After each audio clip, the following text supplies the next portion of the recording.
వినాయకుడికి తొలి పూజ ఎందుకు చేస్తారో మీకు తెలుసా? తెలియకపోతే ఈ వీడియోలో తెలుసుకుందాం రండి. వినాయకుడికి తొలి పూజ చేసేటందుకు 3 ముఖ్యమైన కారణాలు ఉన్నాయి. అందులో మొదటిది ఆటంకాలను తొలగిస్తాడు. వినాయకుడిని అందరూ విఘ్ననాయకుడు అని పిలుస్తారు. అంటే మనం ఏ శుభకార్యం ప్రారంభించినా అది ఎటువంటి ఆటంకాలు లేకుండా విజయవంతంగా పూర్తి కావాలని కోరుకుంటాం. వినాయకుడిని పూజిస్తే ఆ కార్యం ఎటువంటి ఆటంకాలు లేకుండా పూర్తవుతుందని నమ్ముతారు. ఇక రెండవది శివుడి వరము. ఒక పురాణ కథ ప్రకారం ఒకసారి దేవతలు శివుణ్ణి అన్ని కార్యాలు సక్రమంగా జరిగేందుకు ఎవరిని పూజించాలని అడిగారు. అప్పుడు శివుడు తన కొడుకైన వినాయకుడికి ఈ వరం ఇస్తాడు.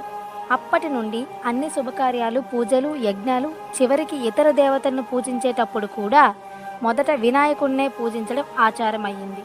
ఇక మూడవది బుద్ధి విజ్ఞానం. వినాయకుడు బుద్ధి విజ్ఞానానికి అధిపతి.